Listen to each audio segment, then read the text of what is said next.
Eleanor paced off the observatory's north wall for the third time, and the number still would not agree with itself. 61 feet outside. 54 feet inside. 7 feet of stone unaccounted for. In a building she had been sent to survey and then sign over to a mining consortium within the month.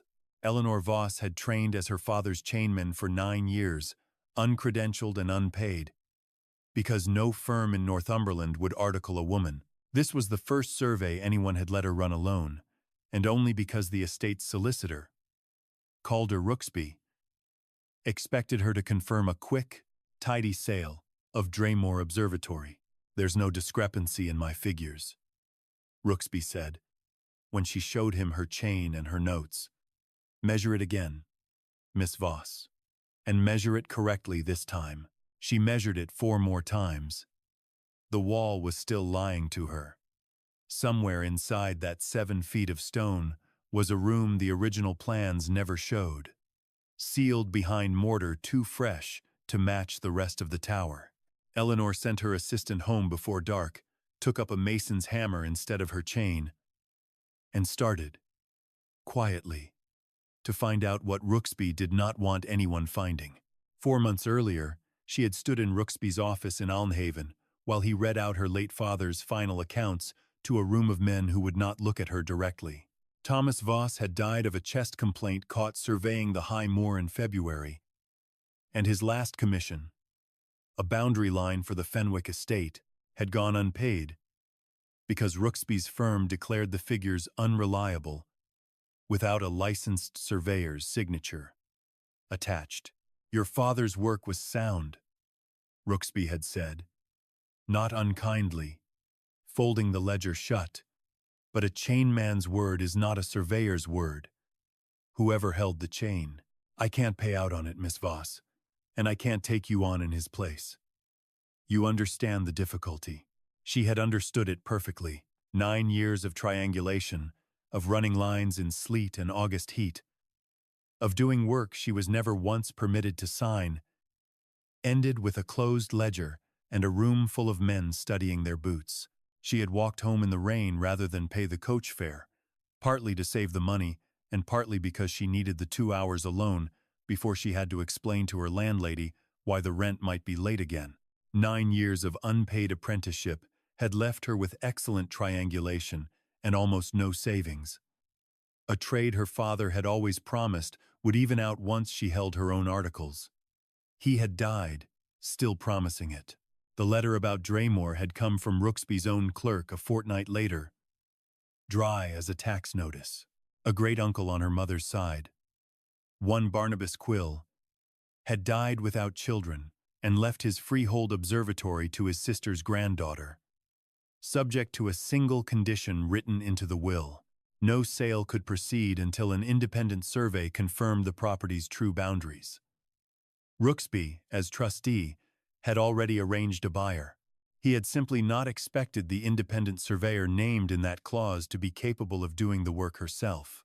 He had certainly not expected her to insist on doing it in person, rather than hiring some obliging stranger who would sign whatever figures Rooksby's office preferred. She had traveled north with her father's chain, his level, and 11 shillings, and reached Kestrel Combe to find a village that regarded the hill above it the way people regard a grave they'd rather not walk past.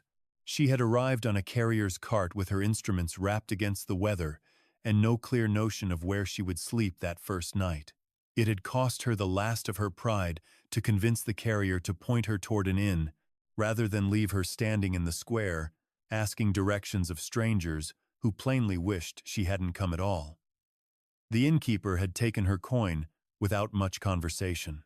A boy named Davy Strick, 13 and hungry for wages, had agreed to hold the far end of her chain for 2pence a day, and had proven, over a week of work, steadier than most grown men she'd surveyed alongside.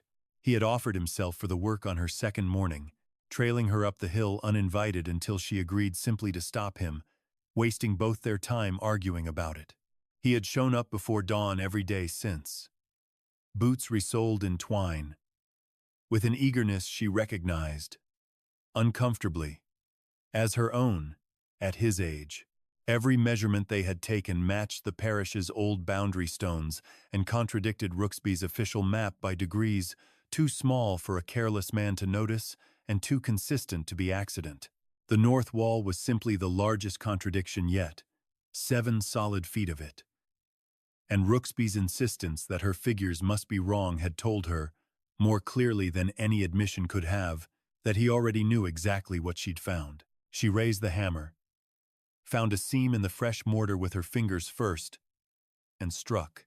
The mortar gave on the 4th blow, not with a crack, but a soft, unwilling crumble, as though it had been waiting a long time to stop pretending to be stone.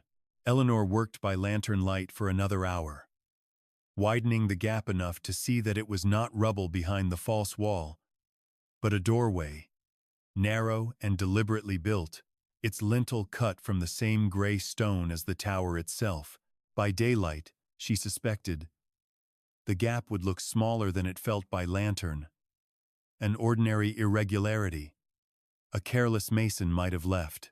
She had spent 9 years learning that careless masons rarely troubled themselves matching mortar color to 50-year-old stonework. And this mortar matched nothing else in the tower at all. She did not go through it that night. Exhaustion and good sense both argued for waiting until daylight. And she had learned, over 9 years of fieldwork, to trust exhaustion when it argued that loudly. She banked what fire she could manage in the observatory's one weatherproof room and lay awake instead, listening to wind find every gap in the roof and thinking about the particular quality of Rooksby's anger when he'd told her to measure again. Kestrel comb had not warmed to her in a week of trying. The baker sold her bread at village prices only after Davy vouched for her twice. The women at the well went quiet when she passed, not from malice exactly, more the wariness of people who had learned that anything touching the Quill name brought trouble down the hill eventually. He went strange up there. One of them told her outright. On the one occasion anyone spoke first. Old Mr. Quill stopped coming down for market, stopped taking visitors, and when he died, they found him alone with his instruments and half his papers burned in the grate. Some say Rooksby's father drove him to it. Some say he drove himself. Which do you believe? The woman only shrugged and moved on, the way people did in Kestrelcombe when a question came too close to naming someone who still held power over their leases. Eleanor had her own suspicions, sharpened by a week of measurements that refused to behave. On the 3rd day, she and Davy found a boundary stone half a mile from the tower, sunk deeper into the turf than any of the others. It bore a survey mark she didn't recognize, older and finer than the crude gouges on Rooksby's official markers. On the 5th day, someone had moved her theodolite 4 inches from where she'd left it overnight, though the tower's outer door had still been locked when she checked it. Maybe it's ghosts, Davy said, only half joking, hefting the chain over one shoulder. Ghosts don't need 4 inches of clearance to sight a fixed point, Eleanor said. Someone's been standing exactly where I stand to check my instrument against something. That's not haunting, that's watching. Davy went quiet at that, glancing toward the tree line the way boys do when a joke stops being entirely a joke. Watching for what, though? That, Eleanor said, is what I intend to find out before I sign anything Rooksby puts in front of me. She had not told Davy about the wall discrepancy until she was certain of it herself. 4 separate measurements taken from 4 separate baselines. She had learned the hard way what happened to a woman's figures when they arrived in a room full of men without 4 confirmations standing behind them. She was not going to hand Rooksby a single doubtful number to seize on.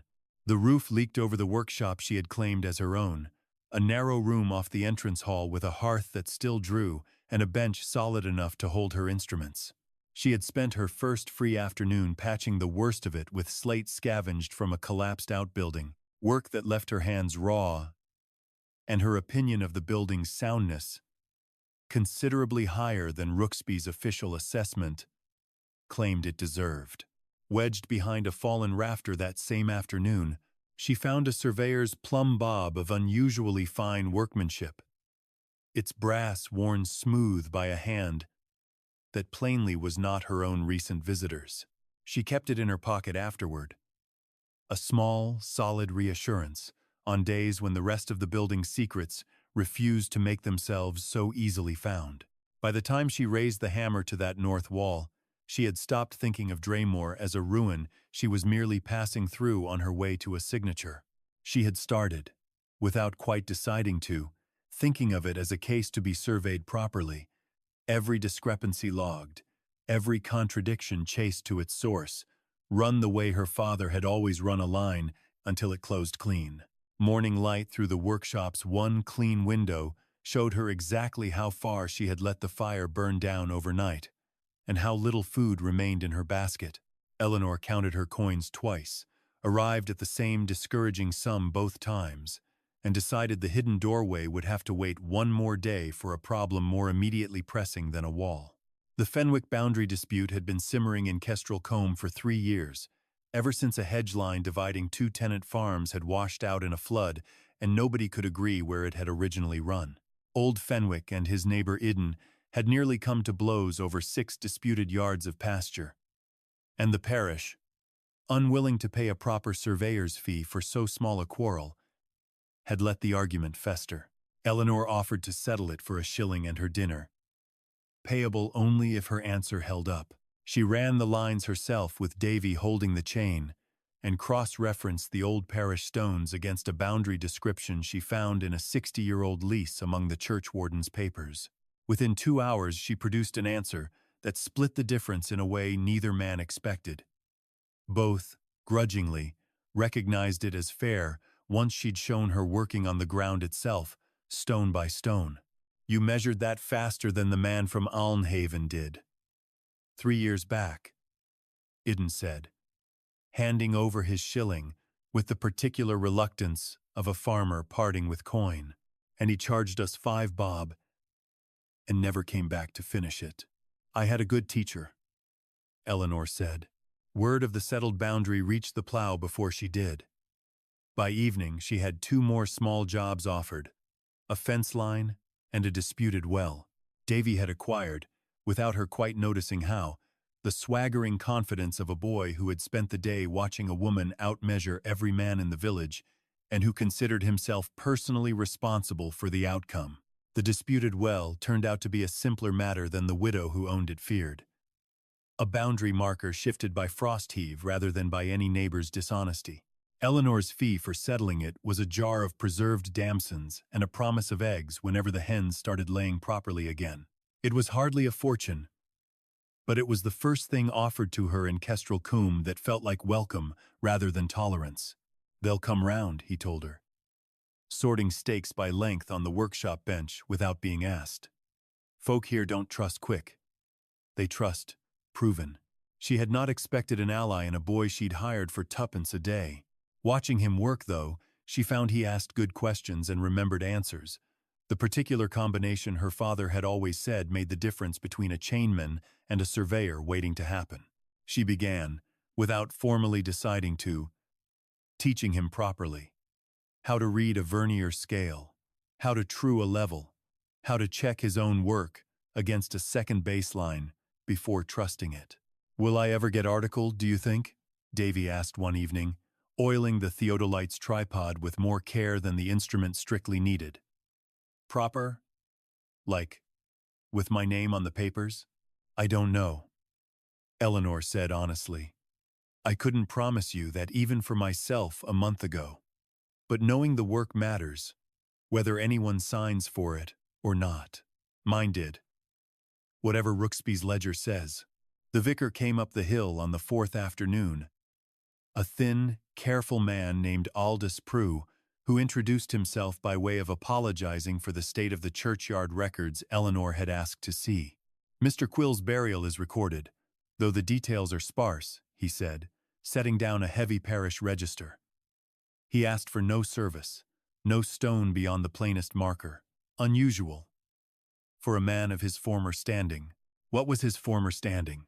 Before my time, mostly, but I'm told he once surveyed half this valley, and that Rooksby's late father surveyed the other half, and that they were partners once, before whatever happened between them happened. Prue's careful tone suggested he knew rather more than he was saying. "I'd tread lightly, asking after it directly, Miss Voss. Some doors in this parish have stayed shut a long time on purpose." Eleanor thanked him and copied out the burial entry into her own notebook. She did not mention the 7 feet of unaccounted stone waiting for her back at the tower, or the doorway behind it she had not yet had the daylight or the courage to properly open. The letter from Rooksby's office arrived by the Saturday coach, formal enough to have clearly been drafted by a clerk, and signed with enough force to have clearly been reviewed by Rooksby himself.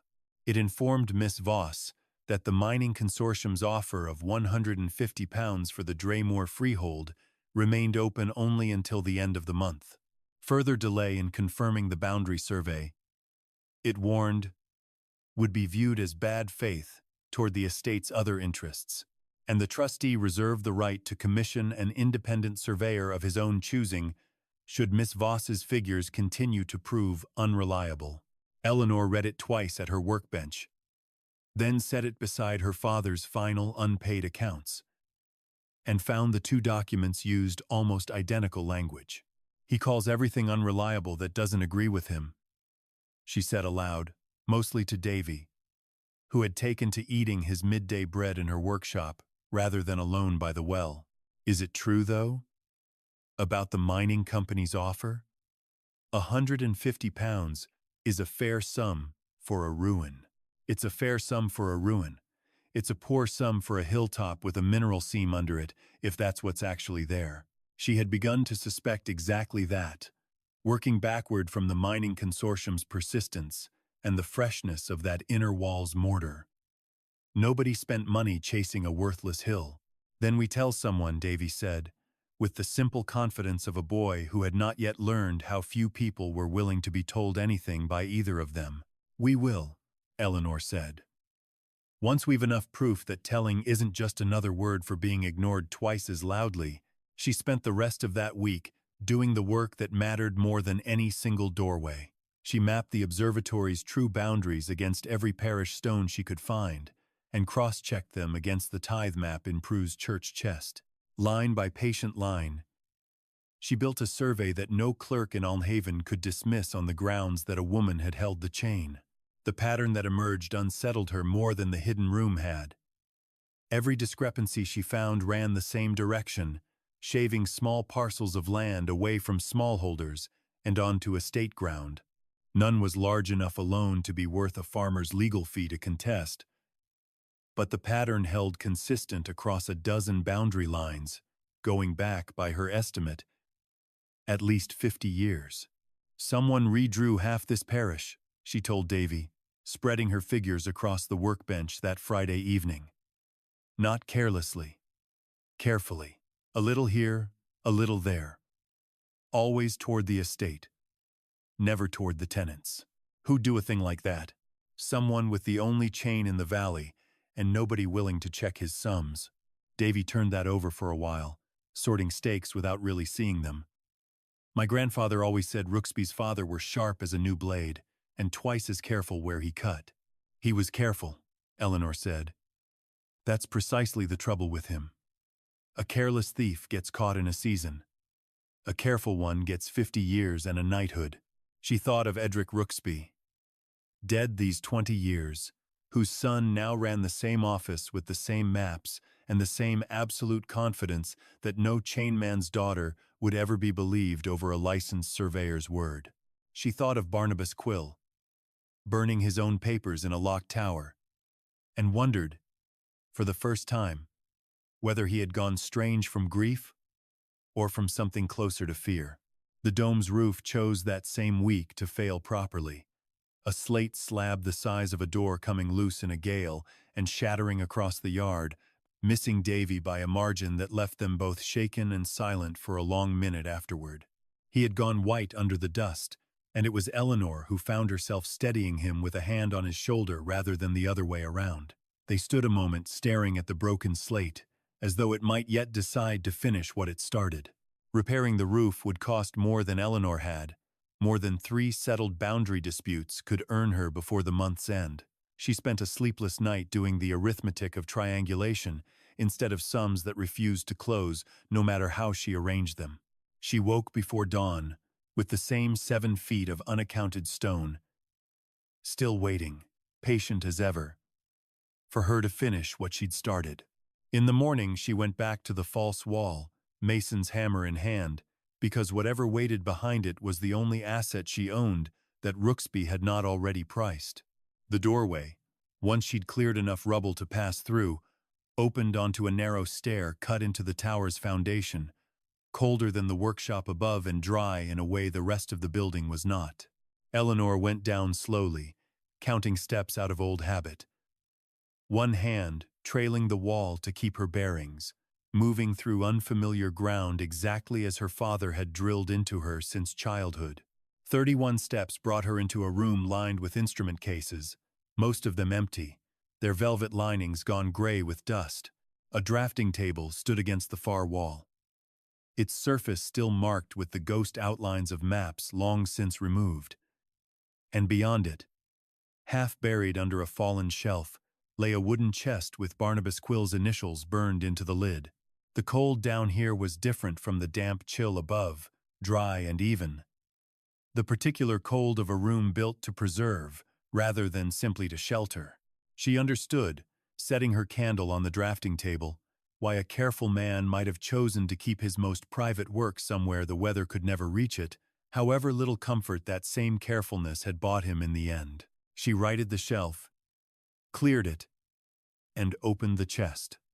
Inside lay what she had half hoped and half feared she would find. A theodolite of a make she didn't recognize, its brass fittings finer than anything her father had ever owned.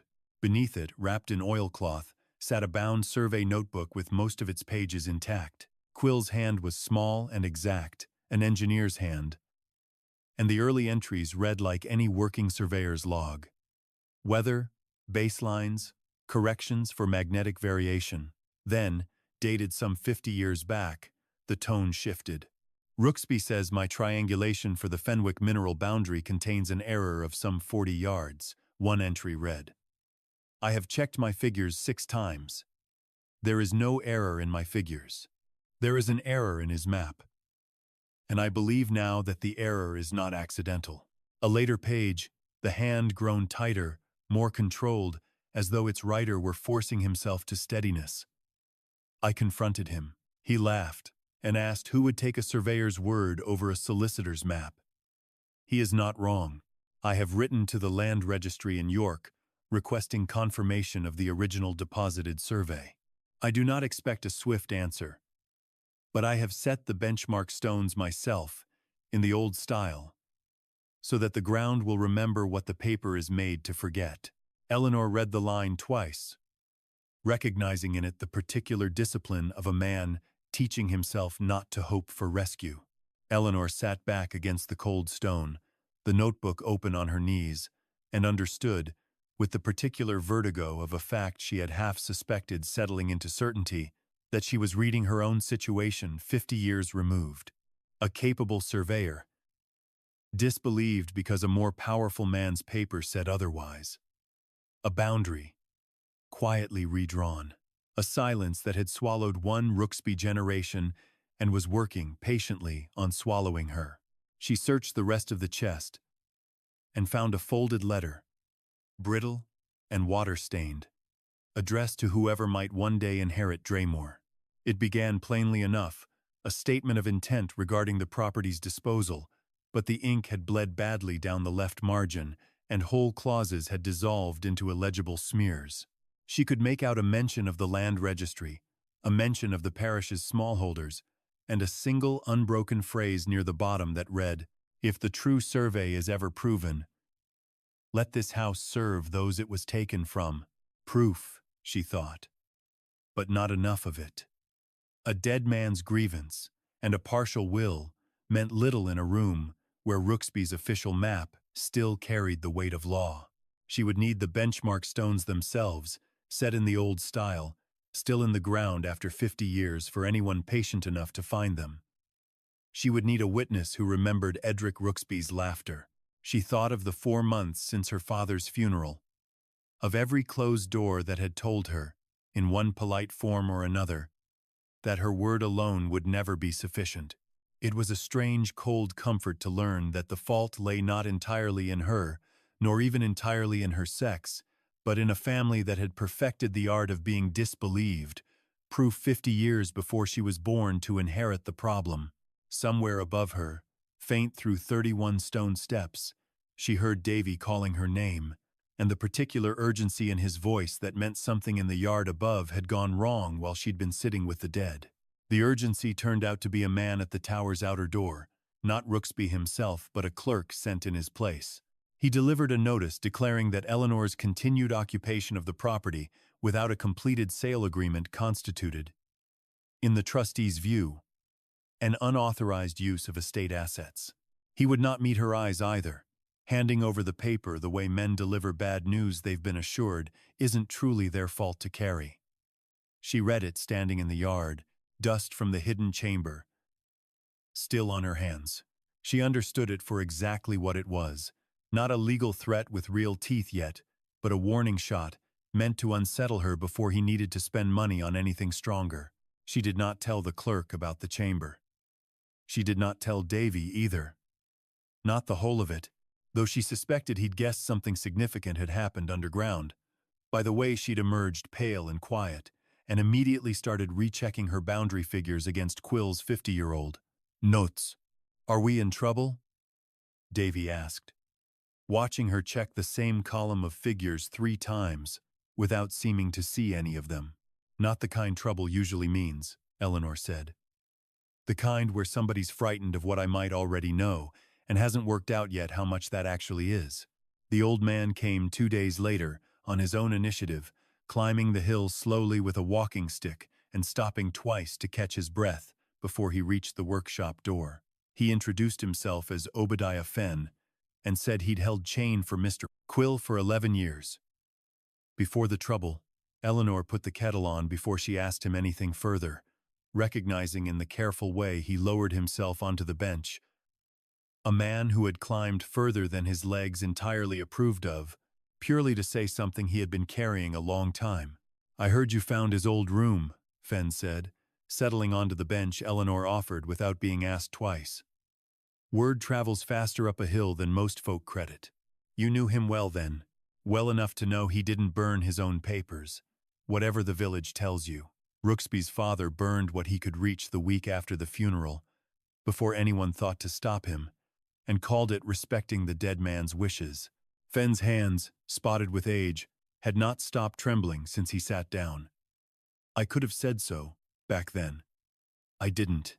I had a position to keep, and a granddaughter in service at the Rooksby house who'd have lost her place the same week I opened my mouth. And now?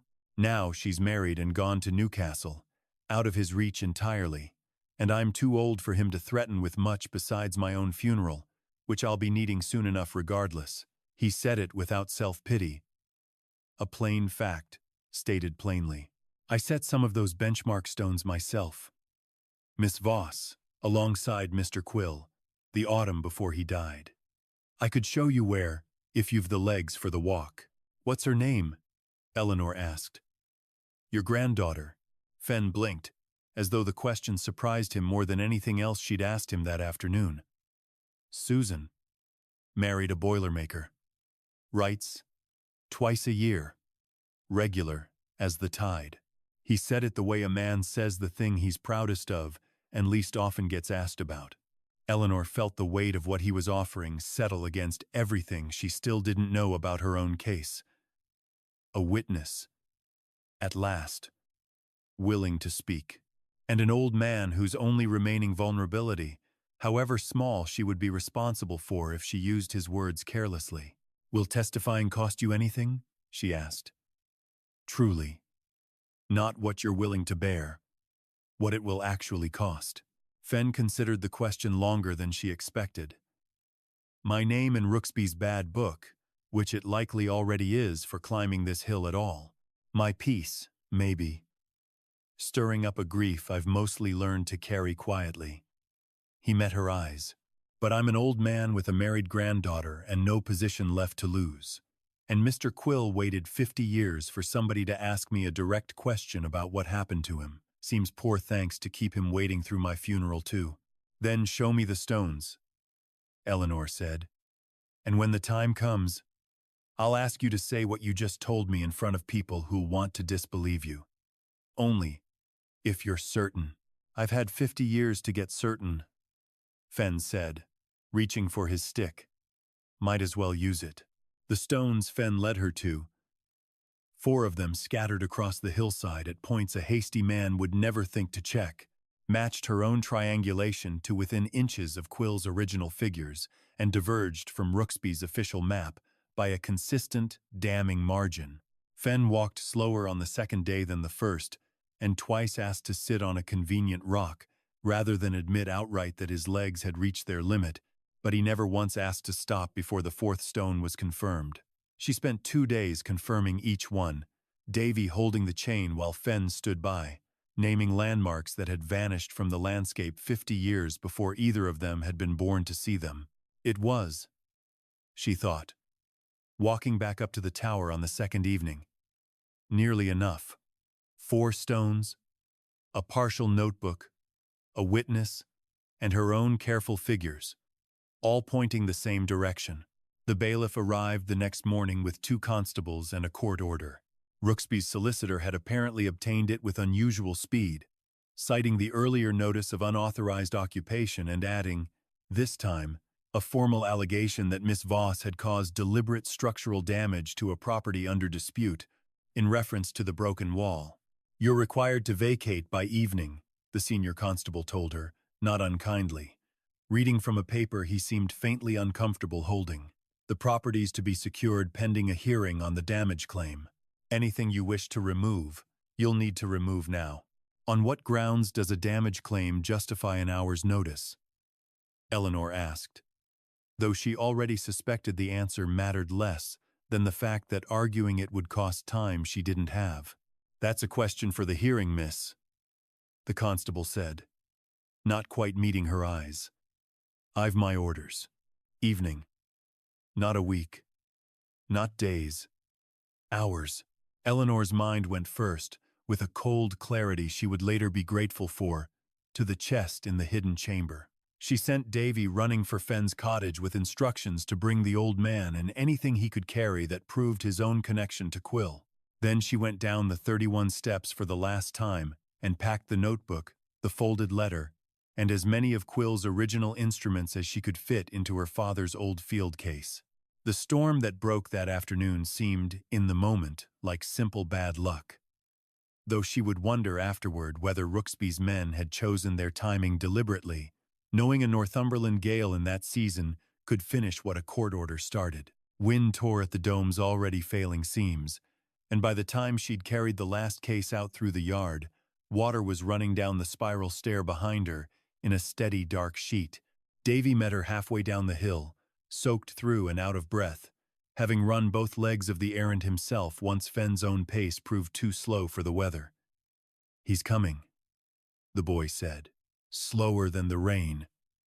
But he's coming. Says he'll not be left behind for a bit of wet. The benchmark stones, Fen said, arriving breathless with Davy at his side, his own small bundle of papers wrapped tight against the rain. They can't move those. Whatever else Rooksby seals up in there, the ground still remembers. They can claim the storm shifted them. They can claim anything, if there's no independent record standing against their word. Eleanor pulled her father's old surveying journal from her case, the one holding every figure she'd taken over 2 weeks of careful, repeated measurement. This is the record. As long as this exists, and Fen's willing to speak, and the stones are still where he says they are, nothing Rooksby seals tonight actually helps him. Davy had wanted to fight the bailiff's men outright, fists ready. Eleanor caught his sleeve and reminded him, low and urgent, that a boy with a bruised knuckle helped no one's case at a hearing that would turn on paper and stone rather than on courage alone. They stood in the yard as the bailiff's men fixed the trustee's notice to the tower door, wax dripping and running in the rain, until the seal looked less like an official mark than a wound. Eleanor watched it harden anyway, said nothing, and turned to walk down the hill with her case, her journal, and an old man's testimony toward whatever hearing Rooksby thought would finally settle the question of who was allowed to be believed. The advocate Eleanor found in Alnhaven was a brisk, overworked young man named Walter Mere, who took her case largely because no one else in the county office would touch a boundary dispute against Rooksby's firm. He read through her journal, Quill's notebook, and Fenn's written statement over the course of a single long evening, asking sharp questions between long silences. The wall and the chamber prove almost nothing on their own, Mere said finally, setting down his pen. A hidden room, however dramatic, isn't a boundary fraud. What you actually have is 50 years of consistent, documented discrepancy between two surveys of the same ground. One publicly relied upon, one privately suppressed, and a witness who can place Edric Rooksby's knowledge of the fraud at its origin. Is that enough? It's enough to force a proper hearing before the quarter sessions, rather than letting Rooksby settle this quietly as a damage claim against a trespasser. Whether it's enough to win depends on how well your figures hold up against cross-examination, and whether Mr. Fenn's nerve holds up against a room full of men who'll want very badly to make him doubt himself. Eleanor thought of Fenn on the hillside, naming vanished landmarks with a certainty 50 years hadn't dulled, and found she trusted his nerve rather more than she trusted the county's willingness to hear a chainman's daughter at all. Mere sent a clerk to the county registry office that same afternoon to request the original deposited survey Quill's notebook claimed he had written to York about 50 years before. The clerk returned 2 hours later with an apologetic shrug and an entry in the registry's index showing the document had been withdrawn by request some 6 months after Quill's death and never redeposited. Withdrawn by whom? Eleanor asked. The entry doesn't say, the clerk admitted. Only that it was authorized. Mere wrote the date down carefully, underlining it twice. Authorized, he said, is a word that will interest the magistrates rather more than it interests me. They spent 3 days preparing. Mere drafted the formal application, while Eleanor reworked her survey into a form a court could follow without a surveyor's training, translating triangulation into plain distances and directions any farmer on a jury might verify with his own eyes if he walked the ground himself. Davy copied figures until his hand cramped, proud of the work in a way that made Eleanor's chest ache slightly, remembering herself at a younger age, copying her own father's figures with the same fierce concentration. Fenn came to Alnhaven on the second day, walking most of the distance himself, despite his age. He sat with Mere for 2 hours going over exactly what he remembered and exactly what he did not, refusing, gently but firmly, to let the advocate sharpen any detail beyond what his own memory would honestly support. I'll not say more than I know to make it a tidier story, he told Eleanor afterward. Quill taught me that much, if nothing else. A survey that's tidied to fit the answer you want isn't a survey. It's a lie with better handwriting. The mining consortium's offer expired on the last day of the month. Rooksby, apparently unwilling to let the property sit in legal limbo while a hearing was arranged, applied to have the quarter sessions convened within the week, evidently confident that speed would favor him more than delay would favor Eleanor. He was not entirely wrong to hope so. She spent the final 2 nights before the hearing barely sleeping, checking and rechecking figures she already knew were correct. It was less doubt of the mathematics than the older, harder doubt that had followed her through 9 years of unsigned work, the fear that being right had never, in her experience, been enough on its own. You keep checking the same column, Davy observed, on the second of those nights, watching her from the doorway in his nightshirt. It hasn't changed since supper. I know, Eleanor said. I'm not checking the numbers anymore. I'm checking whether I can still bear to look at them. Fenn arrived at the assembly rooms early, in his one good coat, refusing Davy's offered arm on the courthouse steps with the particular stubbornness of a man determined to walk in on his own legs, whatever it cost him afterward. It will be enough this time, Mere told her, the morning of the hearing, with more confidence than she suspected he actually felt. You have the ground itself as a witness, Miss Voss. That's more than most cases get. The quarter sessions convened in Alnhaven's assembly rooms, a space too grand for the modest crowd that gathered, though word of a Rooksby family quarrel had drawn rather more spectators than the magistrates seemed accustomed to managing. Eleanor sat beside Mere with her journal open on her lap, Fenn on her other side in his one good coat. Davy crowded in behind them, looking terrified and thrilled in equal measure. He had begged to come rather than mind the workshop alone, and Eleanor had let him, reasoning that whatever happened today, he ought to see for himself what 9 years of careful measurement could eventually be made to answer for. Rooksby arrived with his own solicitor, and the particular ease of a man who had never once needed to prepare for an argument he expected to win by simple weight of position. He did not look at Eleanor as he took his seat. Eleanor's hands, folded over her journal, had stopped shaking sometime in the last hour, though she could not have said exactly when. 9 years of being told her work was unreliable had prepared her, oddly, for precisely this moment. A room full of men, waiting to be unconvinced, with nothing but the ground itself standing ready to argue on her behalf. The chairman was a heavy-set magistrate named Ottery, who had clearly presided over more sheep disputes than fraud allegations. He opened proceedings by asking Rooksby's solicitor to summarize the estate's position, which he did briefly. Unauthorized occupation, structural damage, a reasonable sale offer obstructed by a chainman's daughter overreaching her competence. My lord, Mere said, rising, before this court weighs a damage claim, I would ask it to consider whether the boundary my client has surveyed, and which the estate disputes, was ever accurately recorded in the first instance. He laid out the discrepancy plainly, stone by stone, comparing Eleanor's figures against the estate's official map, and called her to confirm each measurement in her own words.